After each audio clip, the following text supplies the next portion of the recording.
माझ्या लाडक्या मुला, मी हे असं पत्र लिहितोय. बघ, वाच आणि ठरव. जगणं, नशीब आणि अपघात या तीन गोष्टी कधी पडतील, कधी बिघडतील सांगता येत नाही. सगळंच अतर्क्य आपण अमुक इतके दिवस जगू हे कोणी सांगू शकत नाही. त्यामुळे काही गोष्टी वेळेवर बोललेल्या बऱ्या. मी बाप आहे तुझा. मी तुला जे सांगेन ते इतर कोणी कदाचित कधीच सांगू शकणार नाही.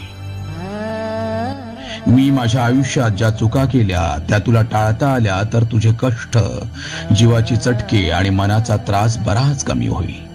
म्हणून काही गोष्टी तुला सांगतोय. माणसांविषयी मनात आकस ठेवू नकोस. कुणाचा द्वेष करू नकोस. तुझ्याशी कायम चांगलंच वागलं पाहिजे अशी इतर लोकांवर काही आपण सक्ती करू शकत नाही. त्यामुळे ते असंच का वागतात असं म्हणून तणतणू नकोस. तुझ्याशी कायम चांगलं वागण्याची जबाबदारी फक्त माझी आणि तुझ्या आईचीच आहे. जेव्हा जी माणसं तुझ्याशी चांगलं वागतात त्यांच्याशी तू चांगलं वाग. पण हे कायम लक्षात ठेव की प्रत्येक माणूस प्रत्येक गोष्ट कुठल्या ना कुठल्या हेतुपोटी करतो. त्यामुळे जी माणसं गोड बोलतात, तुझ्याशी कायम चांगलीच वागतात, त्यांना तू खरंच आवडतो असं काही नसेलही. जरा माणसं तपासून बघ. पटकन मित्र बनवू नकोस. पूर्ण विश्वास टाकण्याची घाई करू नकोस.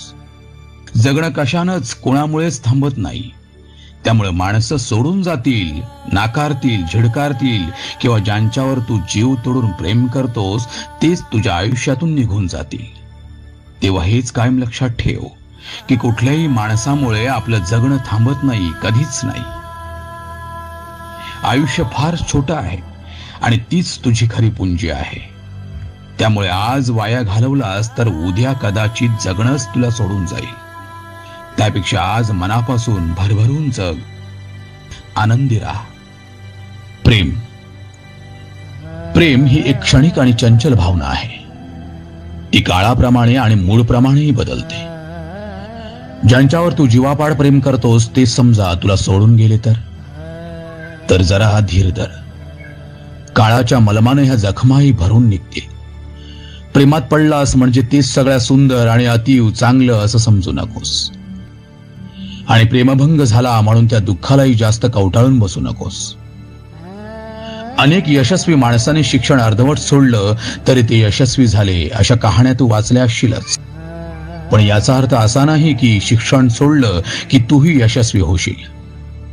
नॉलेज, ज्ञान हे एक शस्त्र आहे, लक्षात ठेव.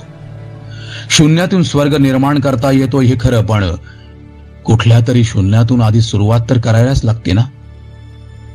माझी अपेक्षाच नाही की म्हातारा झाल्यावर तू मला सांभाळावंस. मीही तुला जन्मभर पोषणार नाहीच.